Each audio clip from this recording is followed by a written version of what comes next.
Hello, welcome. In this short video, let us look at an example illustrating how to use a given definition of a joint probability mass function to calculate different probabilities and the unknown values. So, given the following joint probability mass function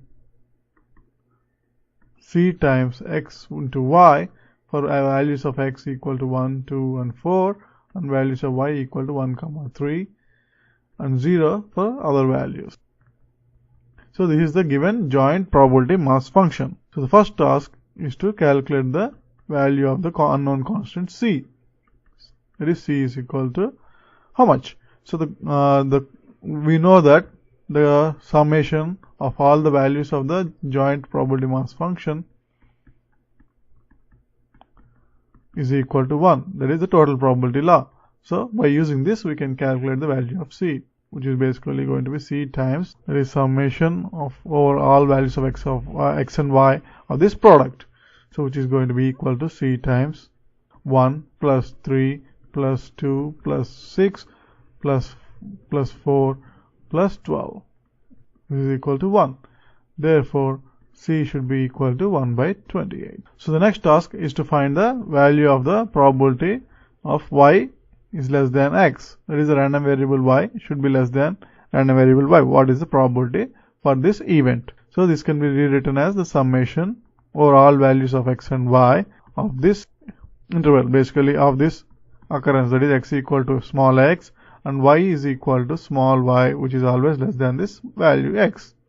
So that is what we are trying to find. That is, we want to add up all the probabilities that for which this is true. So by looking at the definition of the probability mass function, we can actually calculate this probability. So for x equal to 1, so basically this can be broken down as a summation of the probabilities at different values of x. So for x equal to 1, we can calculate the probability that x equal to 1 and y equal to y, which is less than 1, which is given by the probability that x equal to 1 and the values of y that are less than or equal to 1, less than 1 are, there are basically no values that are less than 1,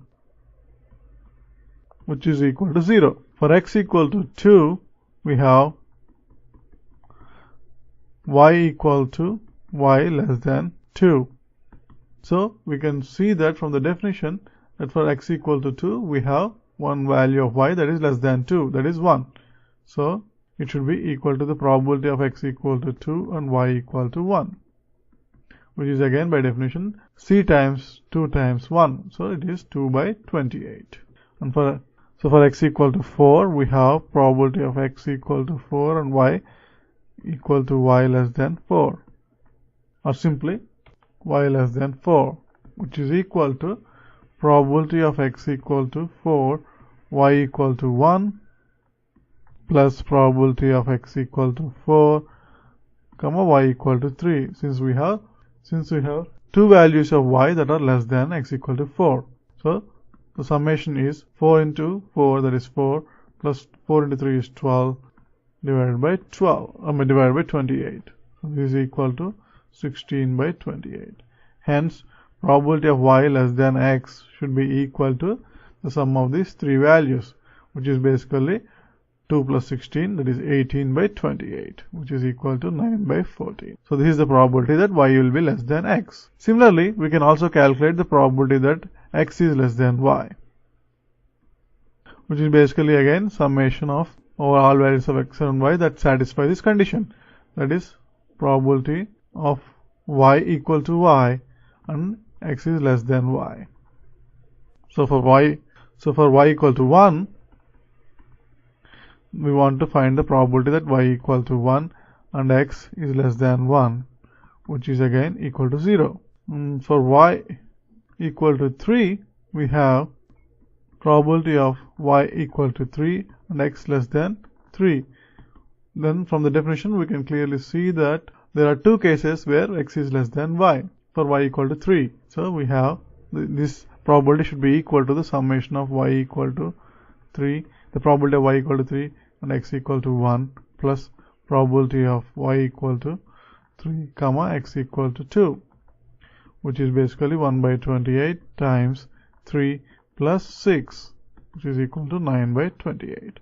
Therefore, probability of x less than y is equal to 9 by 28. And next, we want to calculate the probability that x equal to y, which is equal to the summation of all values of over all values of x comma y that satisfy this condition, that is y equal to y and x is also equal to y.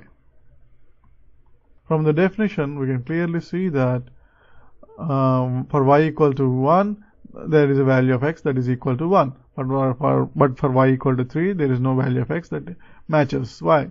So we only have one probability. So this should be equal to probability of y equal to 1 comma x equal to 1, which is equal to 1 by 28. So note that the total probability, that is the probability, the summation of all the probabilities over all values of x and y, that is equal to 1, is also equal to probability of y less than x plus probability of x less than y plus probability of x equal to y.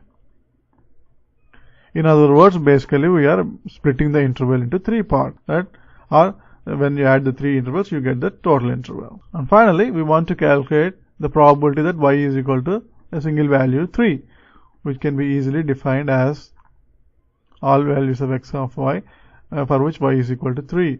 That is probability of y equal to 3 and x equal to x. That is, x can take any value, but y will only take one value, that is 3. So for this definition, we have three cases, that is x can be 1, 2, 4, but y will be only 3. So there are three cases. So this is equal to probability of y equal to 3, comma x equal to 1, plus probability of y equal to 3, x equal to 2, and finally probability of y equal to 3, comma x equal to 4. So which is equal to 1 by 28 times 3 plus 6 plus 12, which is equal to 21 by 28. Thus, when you know the definition of the joint probability mass function, you can calculate the probabilities of different kinds of events. Thanks for watching.